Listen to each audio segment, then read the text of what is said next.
Rick Bozich, WDRB.com with us. And Rick, you cover Indiana, Kentucky, Louisville, anything of importance in that region.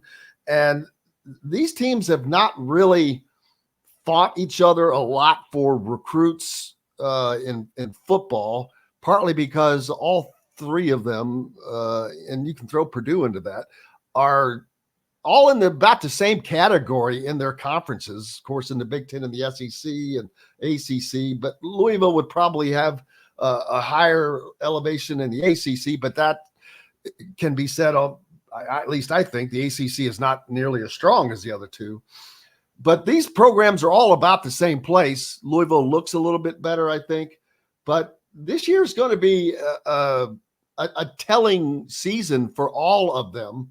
Louisville in an ACC conference that is kind of, I don't want to say it's teetering, but it's definitely undergoing some earthquakes right now with what is going on between Clemson and Florida State, trying to break the lock of being locked into a conference, not making the money that places like the SEC and Big Ten can make. Indiana and Purdue, for that matter, are going to have to elevate their programs to stay relevant in a growing conference, in a sport that is increasingly more important. And I would assume that is the same for Kentucky and the SEC. Yeah, I think Louisville had a great year last year. They played in the ACC championship game in Jeff Brom's first year and lost a lot of players from that team, but they were very active in the portal, and I think they've actually got better talent this year than they did last year. The schedule will be a little bit harder. They got to play at Notre Dame, at Clemson, and at Kentucky. So those are three tough road games for them. Kentucky is picked in a couple of the computer rankings in the top 25 in the country going into the season. They've got a really good defense. They're unproven at quarterback. They got two new guys. One is was the backup at Georgia. The other was the kid who started the last 2 or 3 years at Rutgers, Gavin Wimsatt. Decent runner, not a great passer. He beat IU a couple of times. And the SEC is the best league. I know that Michigan won the championship last year, but the SEC overall is year in, year out the best league in football. And they have a hard time maintaining their place. I think they got a little bit of a benefit. They've gone away from division play, but the downside is that Texas comes on their schedule this year, and Texas is top 5 in the country. Indiana, on the flip side, benefits because they went away from division play, which put them at such a huge disadvantage over the last, 8 or 10 years, however long it was, when we went from legends and leaders to East and West. So they need to take advantage of that, and this is the year they can take advantage of it. It's the most important thing IU's done is they scheduled as best they could 3 non-conference wins. Got to do that. Until you get your program established, you got to schedule 3 non-conference wins. So then if you can win 3 conference games, you can get to 6 and you can go to a bowl game, and then you improve it from there. And the second thing is they have 8 home games overall. And as we've talked about before, a number of the teams they're playing this year also have first-year coaches or second-year coaches. You're not, other than Ohio State and Michigan, there's not anybody on the schedule you say, man, they got no chance against that team. I know Washington was really good last year, but their team got decimated, and they have a whole new coaching staff, and that game's in Bloomington. So I don't feel like that game is out of reach. The UCLA game is out there, but their program had a lot of transfers and has a guy who's never been a head coach anywhere, as opposed to Cignetti. So, I'm not saying Indiana's going to win in the Rose Bowl, but as we've also talked about, they don't draw. There probably won't be 35,000 people at that game. So it's not like you're going in to play at Penn State or you're going in to play at Michigan or whatever. You're playing at a place where you have a chance to win. So it's just going to be a matter of whether they can take advantage of some of the advantages they have this year on the schedule and get off to a good start. And as you sense and I sense is that what Cignetti has done so far is he's raised interest. More people are talking about IU football. I think more people are interested in going to the games and see what he has to offer. More recruits are looking at IU football. They're in. I mean, this quarterback from the 2025 class, the one who's committed to USC, hasn't he like posted stuff on social media this week with him wearing an IU shirt? I mean, there are people that think Indiana actually has a chance to get this kid. Well, Indiana does. Yeah, I know. And that's unthinkable under Tom Allen or it's crazy. I mean, Kevin as Wilson, a matter of fact, or, I've been told that it's down to Indiana and Auburn. Okay.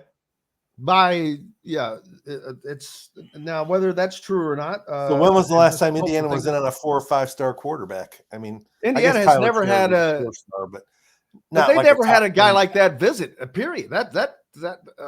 That's crazy. He was number 1 in the 2026 class. Then he reclassified to 25, right, which dropped him a little bit. But even when he visited, he was number 1 in the 2026 class. Indiana football has never had a number 1 ranked player visit them, much less a number 1 ranked quarterback. I don't think Indiana basketball has had a number 1 ranked recruit visit. I'm not saying that they haven't gotten great recruits over the years, obviously, because the recruiting services weren't around when Eric Gordon might have been. He was close. I don't know if he was number 1. Michael Beasley might have been number 1 in that class, but Eric Gordon was close to a number 1. But yeah, and the value of that is, even if you don't get him, you create buzz in the recruiting world. And if you do get him, that's the kind of guy, then you go to a receiver and say, we just got the best quarterback in the class. Wouldn't you want to play with him? Or, other recruits. They're doing all the right things. They're pushing all the right buttons so far. And what's next is the most important thing, making a good first impression, winning those first 2 home games, going out to UCLA and upsetting UCLA or playing them a really tough competitive game, and keep building on that. Because then after you play UCLA, you come home, get a bigger crowd at Memorial Stadium. I'm sure that's part of the plan. Well, a big part of it to me is Coach Curt Cignetti's staff. He's got an OC that has been with him for 9 years. This is not a coach that is switching OCs every 2 years, that is having a quarterback race 6 games into your season in the middle of the year. That stuff is just absolutely bewildering, but it shows I don't want to use the word incompetence, but it shows the complete disarray of having control of your team and knowing your personnel, like what happened with Indiana last year.